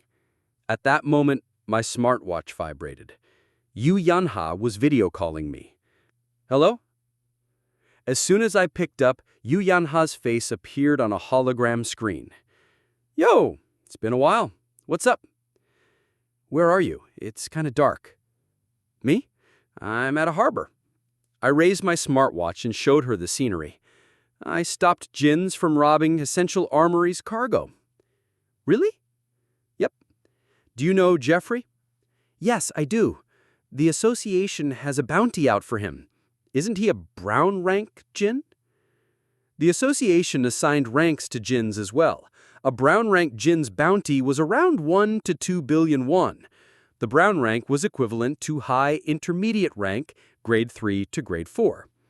That aside, was there anything Yu Yanha didn't know? There were hundreds of brown rank djinns besides Jeffrey. What about Jeffrey? Seeing me smile without answering, Yu Yanha's expression turned serious. Jeffrey is there? I shook my head. Not anymore.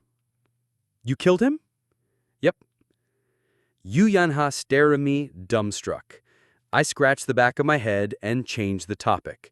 So, why'd you call? Oh, right. Yu Yanha nodded. It's about what you asked before, about the humanoid monster. Oh, did you hear something about it?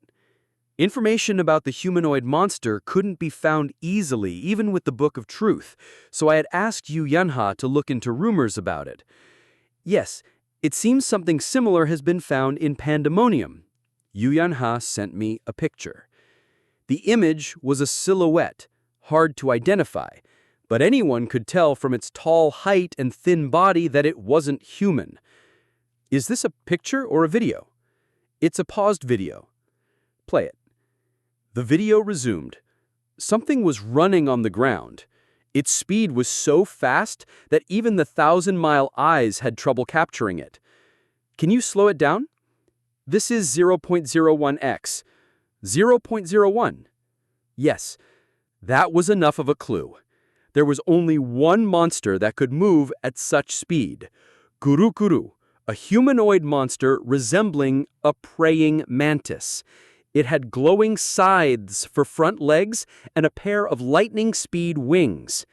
Although it looked more like an insect than a human, it undoubtedly possessed intelligence. One shouldn't underestimate it just because it looked like an insect. Wings that could reach hypersonic speed, and front legs that could sever any physical matter. In terms of assassination and speed, Kurukuru was unrivaled in this world. Frankly, it could be called the middle boss of the third phase. This footage is from yesterday. This creature supposedly killed dozens of jinns in Pandemonium before moving south. Thanks. There's something I'm wondering. Yu Yanha suddenly turned serious. She locked her fingers together and rested her chin on them. What are you doing? Do you think humanoid monsters really exist? Well, I'm sure we're hearing about them because they do. No, that's not what I mean. I think the creature from the video might be a new type of jinn. No, that's not it. Don't worry. No, it's dangerous to rule this possibility out so easily. Think about it. As you go up in the Tower of Wish, demons start to look more and more non-human. We might be seeing something similar. Depending on whether we're facing jinns or monsters, our response should change. I yawned as I listened to Yu Yanha's fury. This was why smart people were exhausting. They didn't believe things easily and always tried to find other possibilities from the smallest clues. What do you think? You're definitely wrong. I answered firmly. Yu Yanha stared at me with a pout, but I knew this as a fact. There was a small episode where jinns and humans joined hands to defeat humanoid monsters, so the idea that humanoid monsters were a type of jinn was laughable. I'm right. That's what you always say. It looked like Yu Yanha wasn't going to give up on her theory anytime soon. Luckily, I had a way to persuade her. Did you forget I was rank 1 in theory? If Kim Hajin stays in academia, getting a Nobel Prize will be a piece of cake for him. Remembering the words of Cube's professors, Yu Yanha went quiet. You might not know something I know, but there's no way I won't know what you do know. Then you should have looked into the rumors yourself. Her pride hurt, Yu Yanha crossed her arms and grumbled with a pout. Just don't argue with me if I say I'm sure of something. I wouldn't say anything that's harmful to my partner, would I? Yu Yanha stared at me silently for a moment, then nodded. Fine. I'm hanging up now. I have work to do. Just like that, she hung up. With a smirk, I sent her a message. Continue looking into this matter. I'm trusting you. Her reply came quickly. I will, but don't trust me so much. I'm not a kind nor a trustworthy person. Huh. Is she sulking? Maybe I should make her a set of pajamas later. I thought to myself when my smartwatch suddenly rang again. Ready. Chameleon Troop. Gather. Let's go. Devour Pandemonium. It was from Jane, alerting members of the Chameleon Troop that its long wish of conquering Pandemonium was about to start. Busan, Che Na-yoon's mansion. Recently, Che Na-yoon had been living buried under documents. She wasn't much of a reader even in Cube, but now she was doing her best to understand all sorts of complicated texts. Through all her effort, Che Na-yoon realized something. What seemed impossible became possible if she put in enough effort. In fact, she felt like she had gotten smarter through all the reading. The case files will be sent through Violet Banquet's secure system. Okay. But that feeling only lasted a moment. Every time she felt like she understood something, a new piece of information arrived to complicate things. This case file contains key information on the incident. Kim Ho-sup managed to hack a Grade 1 confidential document labeled the Che Jin-yoon case file. He had spent a full month hiding his tracks. All this was to obtain Reorient Nox. Yeah, good job. Che Na-yoon accessed her Violet Banquet account. It was the only platform that couldn't be hacked by any means. From there, she received the case file from Kim Ho-sup. Whew. I guess I'm not sleeping tonight either. Che Na-yoon muttered as she looked at the document on the screen. Che Jin-yoon case file. Her heart beat faster as soon as she laid eyes on it. To think she had instigated someone to hack the association's database. The old her could never have even thought of such a thing. Not only would she not have someone like Kim Hosip, but her father would have found out and stopped her immediately. Download complete. But now that the document was in front of her, she couldn't help but feel a little scared. Am I going to see Opus Corpse? Am I going to see the detailed report of what happened that day? Will I be fine after that? No. Chain Ayun clenched her teeth. In for a penny, in for a pound. Even if this case file was a Pandora's box, Chain Ayun was willing to take the risk. No matter how painful the result, this had to be done.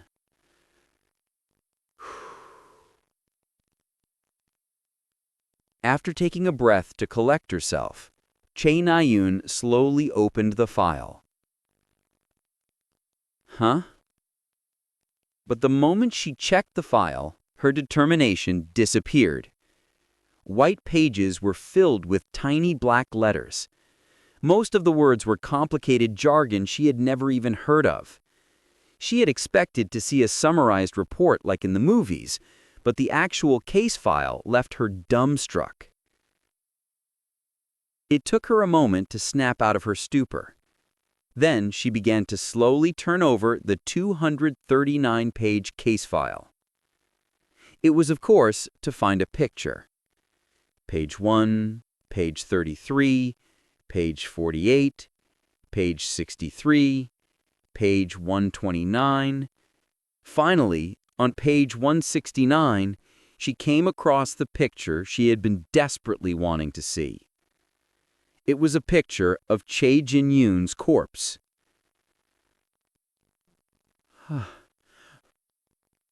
When she saw it, her heart skipped a beat. Tears and curses surged up from inside. Chae Jin-yoon's corpse didn't have a face. There was nothing above the neck.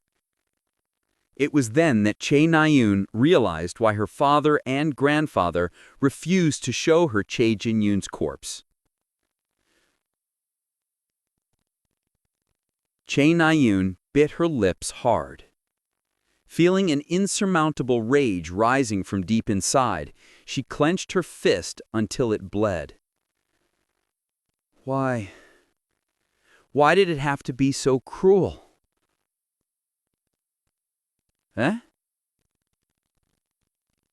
However, Chae Na-yoon felt that something was off.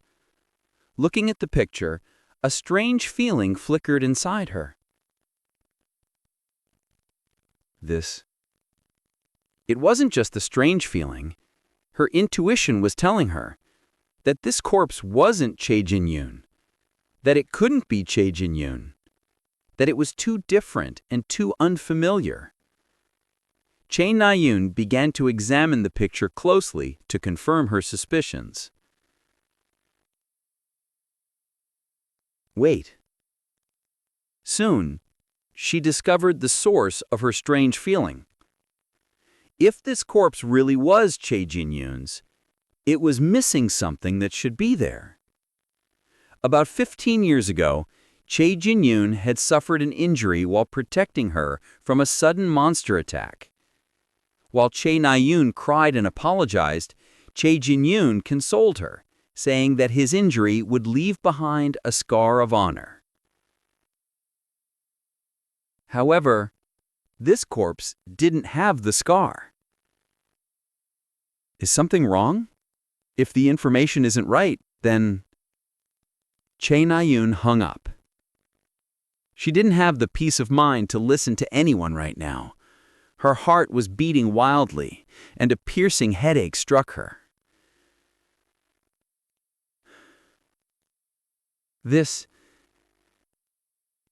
Staring at the picture in the case file, Chae Na-yoon murmured in a distant voice, "This isn't Oppa." The corpse in the picture wasn't Chae Jin-yoon's. She could determine that much even without the presence of the head. Someone, for some reason, had switched the corpse. Central Asia, Pandemonium. This was a lawless zone, devoid of regulations and rules. It was a wilderness, inhabited by jinns who had given up being human. The chameleon troupe arrived here imposingly. Other than Che Jung-young, who was busy exploring the tower, every member was present. Boss stood in front of all the members. However, she didn't say anything. The strategy and scheming was Jane's job, and Boss's role was only to set the mood. "It's nice to see you all," Boss spoke. I looked at her hand. A ring was on her left pinky. She seemed to notice my gaze and suspiciously hid her left hand behind her waist. "Today we will take the first step to achieve our goal." Boss began her speech. "We will resolve the humiliation we suffered for dozens of years. Pandemonium will come into chameleon troupe's possession, and the screams of the victims will be a requiem for the previous boss. We will regain what once was ours." There was a lot I didn't know, but it seemed the chameleon troupe's previous boss played a huge role in the creation of Pandemonium. Satan's servants seemed to have stolen control after his death. "Everyone, thank you for believing in me and following me until now." Boss's speech finished. Although she didn't talk much, she had a certain charm that grabbed everyone's attention. The other members of the chameleon troupe looked at Boss with touched faces. "Now, I'll brief you guys on the plan." But there was no time to waste. As soon as Boss finished her speech, Jane stepped out and continued. "As you all know, the de facto leader of Pandemonium is Satan's servants. After ex-boss's death, they held on to Pandemonium's sovereignty." Jane's voice rang in our heads. "But in the end, jinns are jinns. They don't like having anyone sitting on their heads. So I made some preparations. Like I always say, war is 90% planning, 10% execution. Pandemonium's jinns should be happily killing each other right about now. Sparking fire, leaking information, spreading rumors, persuading, betraying, and more. With her gift, disguise, Jane had already finished all the necessary preparations. Back to the main point. Our goal today is Pandemonium's eastern region. Pandemonium was broadly split into 4 cardinal regions. That is how the rulers of Pandemonium, Satan's servants, drew the map. And they put jinn groups that swore loyalty to them in charge of each region. And these jinn groups split up their territory to give out to those who swore loyalty to them. Satan's servants' influence was especially weak in the eastern region. "We'll take over a quarter of Pandemonium in a day," Jane announced as if the chameleon troupe had already won. Not starting a fight that couldn't be won. Winning first and then starting a fight. These simple tactics gave Jane confidence in all her decisions. Everything went according to Jane's plan. We notified the jinn groups that agreed to cooperate with us. First is Dark Moon Society, who have influence in the eastern region. Silver, turquoise, and green will join them to destroy the opposing Proclamation of Darkness. The war began with the help of Dark Moon Society, which I had some connections to. It seemed they had fully defected to chameleon troupe's side over the past several years. Seat of Silver, Kaita. Seat of Turquoise, Cetrin. Seat of Green, Jin Yohan. The above 3 joined up with Dark Moon Society to demolish the groups that favored Satan's servants. While the plan is in motion in the eastern region, Violet, Indigo, and Blue should create a scene in the west. You only have to catch their attention. Seat of Violet, Drun. Seat of Indigo, Yu Kyung Hwan. Seat of Blue, Khalifa. The above three started a huge attack with jinns hired beforehand. Pubs, brothels, casinos, and other major sources of income were destroyed, and subordinates of Satan's servants were dispatched to suppress the matter. Drun, Yu Kyung-hwan, and Khalifa had caught the attention of Pandemonium's upper echelon perfectly. It's only a matter of time before they find out what we're up to. Satan's servants are the sovereigns of this place. They should be able to find out that we're after the eastern region. That's when Boss and Black will come out. Boss and I were tasked with sniping down jinns. I shot down the jinns flooding to the eastern region. My arrows blessed by Horus and level 11 Athena's Moonlight Arrow countered jinns perfectly. As soon as the arrow touched even a single hair on their body, a white flame would engulf them until they scattered into dust. We should be able to take care of this in half a day. No, we have to finish it during this time. The eastern jinns have lots of grudges against Satan's servants. They think the western region is favored. Jane set a time limit of half a day. And just like she said, the fight began to reach its climax around that time. Black's role is the most important in achieving this. Executive-level jinns are surprisingly scared for their lives. If you shoot them from their blind spots, they'll be too scared to come out. So start powerfully. Just like she said, executive-level jinns were too scared of my arrows to appear in the open. Because of this, the Eastern region's ordinary jinns happily joined our side to rebel. Dark Moon Society was of course the ones leading them. If all goes according to plan, we won't have to do much else. We'll have won the fight before it even begins. Satan's servants will have no choice but to give up on the Eastern region, no matter how powerful they are. Time passed, and the sun had now set. The fight that began at dawn was now coming to a close. Well done.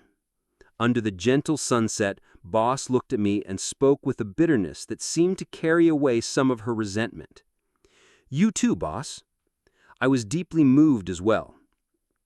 The chameleon troop conquered a part of Pandemonium. It felt like just yesterday that I wrote this sentence in my novel. Now I had personally participated in this historic battle, though of course the plan was only 1/4 complete. Then suddenly, the world suddenly slowed down. Bullet time activated on its own. In that fraction of a second, my senses became sharp enough to capture the movement of the wind. With my heightened perception, I saw something crawling out of the ground. Crunch, crunch. Dirt and pebbles shot upward as a strange creature emerged. Kurkuru, kurkuru. It was a bipedal insect. Kurkuru, kurkuru. I didn't know why it appeared now, but the creature growled its name and shot toward Boss. Leaving behind a clear afterimage, it transformed into a beam of light. Behind it, a sonic boom erupted. Whoosh! While the creature charged forward, Boss was still staring at me and I couldn't react either. The 2-meter-tall insect moved faster than a ballistic missile, making me think I was dreaming. In the blink of an eye, Kurukuru arrived in front of Boss. Then, it raised its scythe-like front leg. Geek! A chilling sound of flesh being cut rang out. Kurukuru's scythe had pierced Boss's heart. Even in the slowed world, Kurukuru moved fast, and Boss couldn't react in time. No, it was impossible to react to it in the first place. Its blade was designed so that it couldn't be avoided. Though it was too late, smartwatch windows popped up in front of my eyes. Kurukuru, a humanoid monster that can reach hypersonic speed for 3 seconds by drawing out its internal energy to the limit. Setting change. As it is considered a boss-level assassin of the 3rd phase, its strength has been modified to 9.2 out of 10. Setting change. Kurukuru's intelligence has been increased to the level it can make deals with humans and jinns. I stared at the setting changes and used time reversal before Boss's body split apart any further. The time that had passed like the speed of light reversed. Boss was no longer dead. Kurukuru was still underground, and the sunlight was still shining down on us warmly. I returned to the past by 3 minutes. Immediately, I looked to the side. Boss? Thankfully, Boss was still next to me, but my heart was still pounding and my breath wouldn't calm down. What's wrong? I grabbed Boss's wrist. What? Kim Hajin, why are you grabbing my hand? Boss muttered, flustered. I had to get away from this place as soon as possible. Thank you for listening. If you enjoyed this story, don't forget to subscribe, comment, and like the video. Have a suggestion? Let me know in the comments.